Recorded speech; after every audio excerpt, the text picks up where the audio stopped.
means the hypertension that if you don't do anything about, the person has only 1 year to live.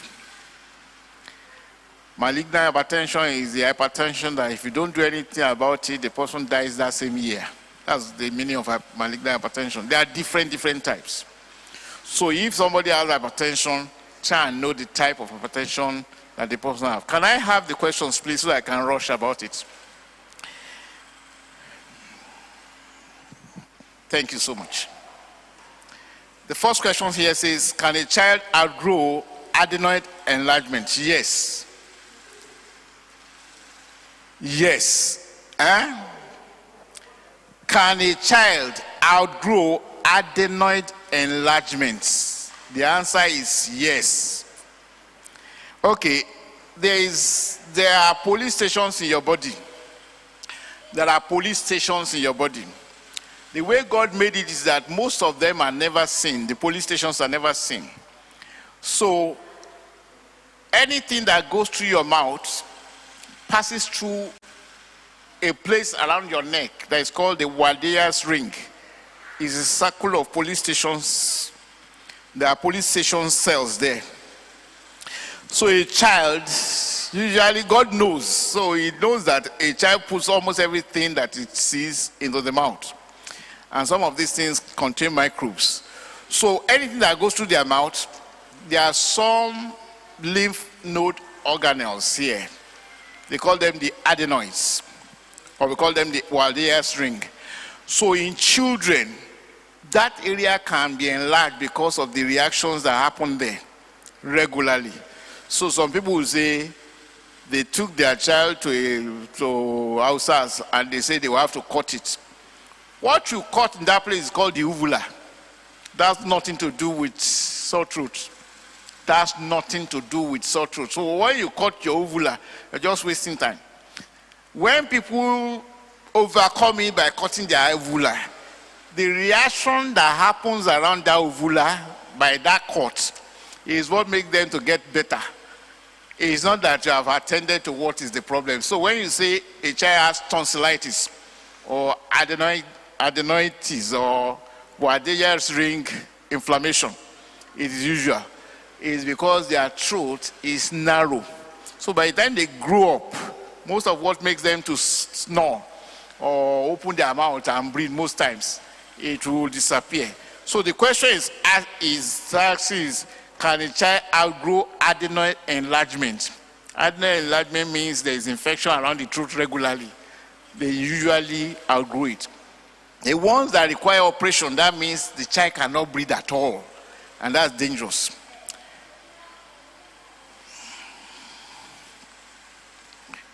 If someone is very aware of genetic linkage, like diabetes, can one stop such genetic linkage by taking any herbs that helps your insulin? I'm not a herbalist, but I will answer it very simply. Number one, be sure whether you have a relative that is close to you. We call them near kin, mother, father, uncle, sister, that is actually diabetic. So you know that you have the genes, whether directly or not. What you can do is to run away from anything that will encourage it. Sugary things can encourage it.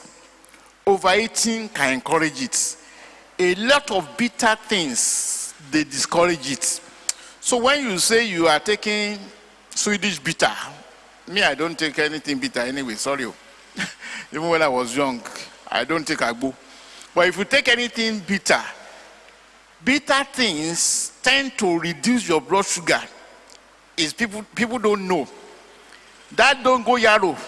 They don't go yarrow. If you have tasted it before, you know that it has a lot of bitterness. It's because it contains quinine. It has quinine. So anything that is bitter actually reduces your blood sugar. So when you take any herb that is bitter, it will reduce your blood sugar. So you can take it to encourage you to be healthy and discourage the development of diabetes.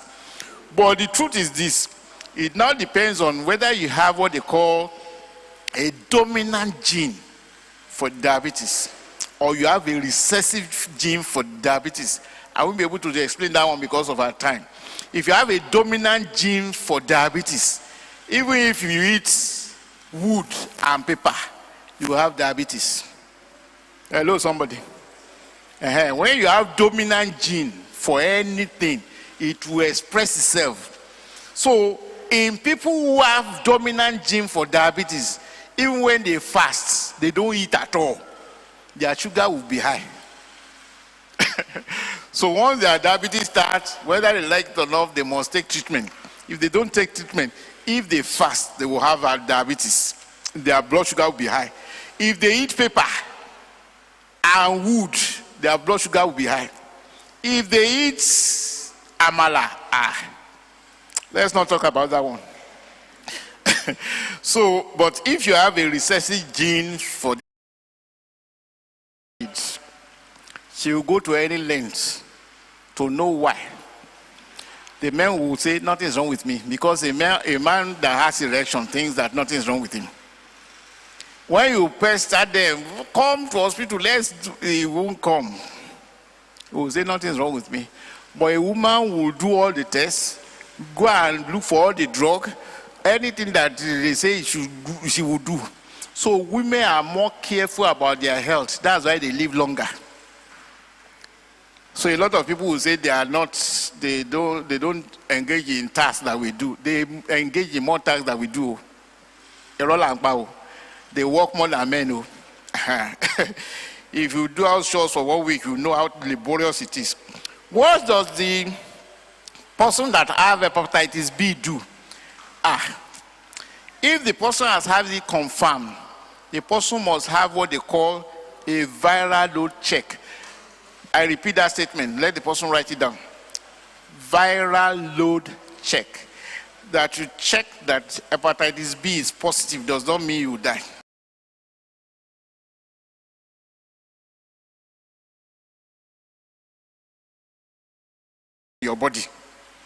Your body captures it, but it doesn't know how to kill it.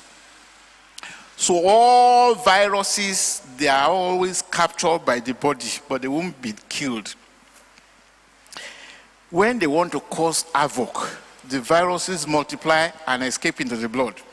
So viral load means you want to know the quantity that is circulating in your blood, whether it's in a safe zone or not in a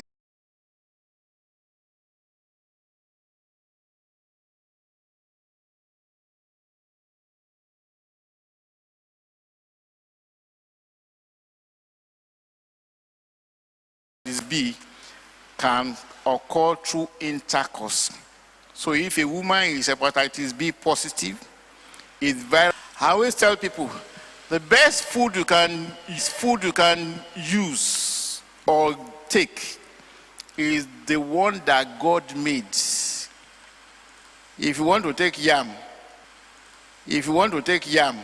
take yam that God made. Take yam that God made. You plant it, it grows. You cut it, you eat it. If you want to eat anything that man has made, is a poison from the onset. A lot of us feed our children with all these noodles and God help their future. Anything that man has made is a potential poison, so be careful about them. Why they are encouraging all these things? Because there is 30 million. And somebody said, I can manufacture the protein for you inside the lab. I say, go ahead, at least to feed some people. So genetically modified foods, they will go around the continents very. How many of us here know our blood group? Raise your hand up. You are sure you know your blood group. Blood group means O positive or O negative. A positive or A negative. AB positive or AB negative. B positive or B negative. If you know that one, you are already helping yourself about ulcer. All O positive and O negative people, they have a genetic tendency to developing ulcer. Why? Because we call them non-secretors. Non-secretors. Whenever you eat anything into your mouth, your body pours acid from what they call the parietal cells of the fundus on your food. Now, that's just the first process of digestion. But O positive people and O negative people, they do have coating on their intestine, right from the esophagus down to the anus. There is no coating. But B and A people, they have coating. They secrete certain things to protect them. So people that are A positive, AB positive, A negative, AB negative, or B negative, B positive, they have coatings on their intestine. So most times, when they fast, they don't have problem. But if you are O or so, which are the most numerous people, because O people are more than 60% of the whole population of the world, they are non-secretors, that is, they have tendency towards it. So if you say what causes ulcers, peptic ulcer disease, you are more or less talking about multiple things, not just one thing. If you are somebody that is makes your stomach to release acid, just being worried. So if you are worrisome, you are trying to develop a peptic ulcer without knowing, even if you are B positive or A positive. So there are many things affecting ulcer development in people who have ulcer. But there is something that is called Helicobacter pylori. It eats the intestine. It stays there and eats the intestine. So once it causes any small wound, what ulcer means, or peptic ulcer means, is that there is peptic acid digestion of the mucosal lining of the intestine. And it can start from the esophagus right to the anus. So there's what they call esophagitis, duodenitis, jejunitis. There are many. But the point is that we call it acid peptic digestion of the mucosa. But this Helicobacter pylori can eat the intestine and create a small spot that can happen. So sometimes when you're treating anybody for ulcer, you must kill that bacteria. Otherwise, the person will not get better. So there are many factors that causes ulcer. Does migraine headache come from the kidney? No. Migraine ulcer headache is one-sided headache that is persistently blinding. That is, can affect the sight. The person will just be as if somebody is hitting one side of the brain. It has nothing directly to do with the kidney. Okay, if one is late by 9 p.m. and sleeps late by 1 a.m.,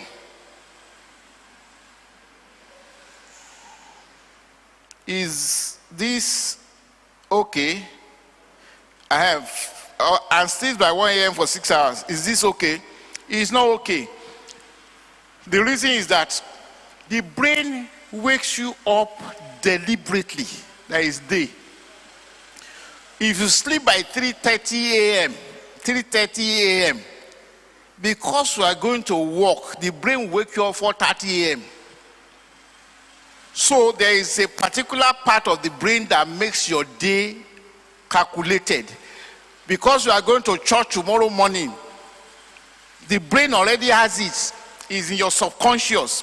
So if you sleep by 3 a.m., you just wake up 5 a.m. and you say, church here is the brain activity. So the brain checkmates certain things. So if you sleep by 1 a.m. and you want to sleep for 6 hours, the brain wakes you up before the 6 hours you are thinking about. So most times when you sleep late, you're only resting. That's why if there is alarm by your bedside, and you say 3:30, I want to wake up 5:30, and you hear that alarm, you did not sleep. You only rested.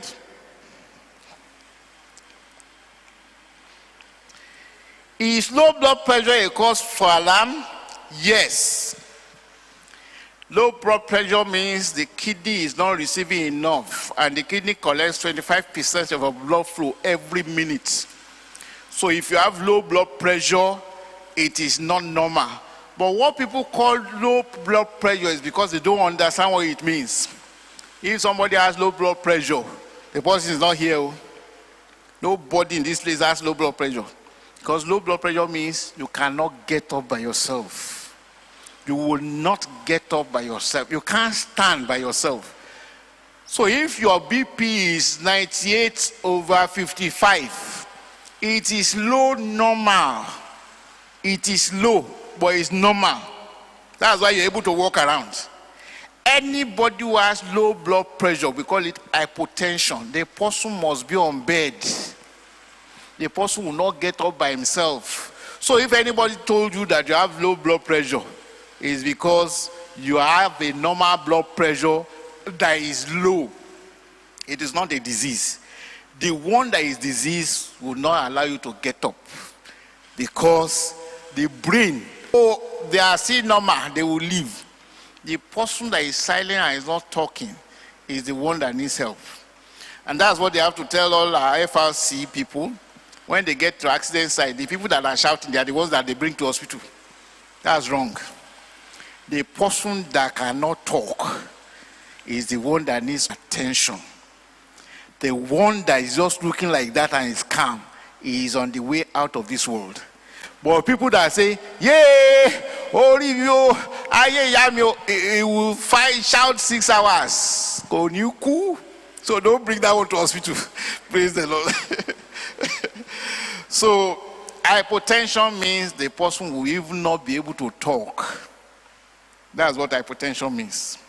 And hypertension means the blood pressure of that person is below 80/50. That's what hypotension means. So if somebody has hypotension, you may check the BP and you hear what they call the systolic at 65. You try and listen to the diastolic, you won't get it.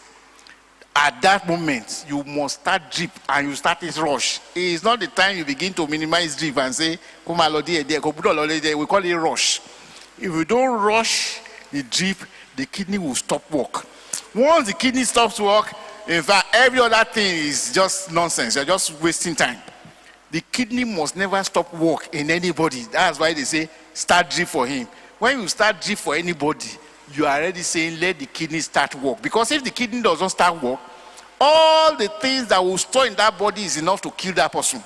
So if you take anybody to hospital and they say you want to start drip, it's because they want to still preserve the kidney. Even if they are not doing anything, let the kidney still be working.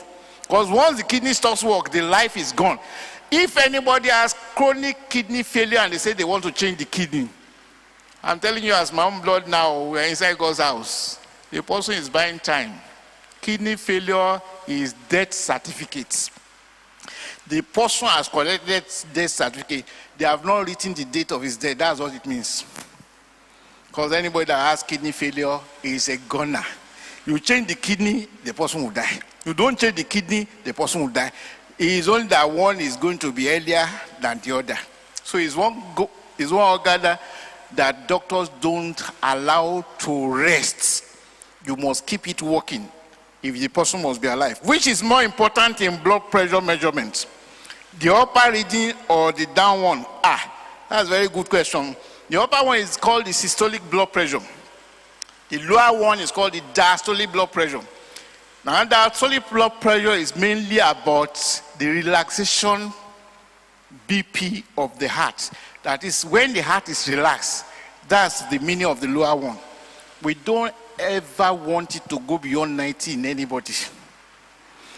Because the heart that must rest, if it's still pumping at 110, it's still high. So the diastolic blood pressure is technically more important than the systolic. It's systolic. If you meet me at the junction and I'm coming from one side, you are driving at the other side. If I bump into your front, the fear of it that, this man wants to cause me an accident, your BP can move from 120 to 175. So systolic blood pressure is situational.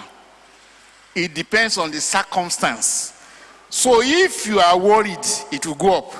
Even if you eat, it will go up. If you laugh, it will go up. If you fight, it will go up. If you don't sleep, it will go up. That is systolic. But the diastolic is usually permanently arranged by the kidney and what we call the barometers of the body. Barometers means there are sensors in your body that monitor your BP. The diastolic is maintained at a normal level by those barometers. 3 of them are inside the kidney. Some of them are in the carotid. They are near the carotid. We call them the sensors of the body. They maintain diastolic at a pressure that is convenient for the kidney to work. So long as they go up, they hardly come down, because the kidney will maintain that they should not come down. That's why diastolic is more dangerous. What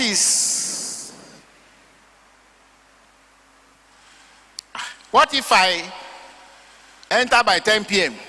but still awake to work with my system till late to 3 p.m., 3 or 4 a.m.? Though to my nature of job, is it still bad? Hallelujah, somebody. In the village, people at 110, they go to farm. Abi? And then we will say we want to travel to the village and we still see them walking around. But those of us that use AC and we have access to DSTV and we ride in very fine cars, they say gone at 60, gone at 45. Why? Because we have changed the system of the body by force. The body was designed by God to rest in the night and be awake for the day. True, our work sometimes takes us in the night, but don't let it be a habit. Don't say because you have enough years, you are resting, you are not sleeping. No body repair mechanism will happen in your body for 6 years. And then you now need drug to remove your pain. We need drug to remove your headache. All those things that your body should do for you naturally, you now use drugs to do them. That is why people die a bit early in the cities around the world, more than in the villages. Why? We tend to feel hungry most times when we wake up early in the morning, because we ate very late at night. Why is that so? Your body is already malfunctioning. If you eat late and you wake up early in the morning and you still feel hungry, your body is malfunctioning. Why is that? The technique is that there are a lot of things that are happening upside down. Number one, your body did not digest and assimilate or absorb what you took. So it was just kept there till morning for you to go to toilet and push them out. So your body now calls for new things, that what you ate yesterday, there was no processing of it. So you go to toilet and waste them out. They will now call for fresh thing in the morning. And if it is constantly like that for you, check your blood sugar. Your blood sugar may be up and your insulin is trying to bring it down. If your blood sugar is normal and it happens constantly for you, God forbid that you are developing what they call insulinoma. That is, your insulin reserves are now getting too much. Because he eats late in the night, you can hardly consume all the calories overnight just by breathing. Because that's all that you do, all through the night, just breathing. You can never consume all the calories before morning. If you consume it, that means the insulin you reserve is more than necessary. It has stored everything and is now calling for more hunger.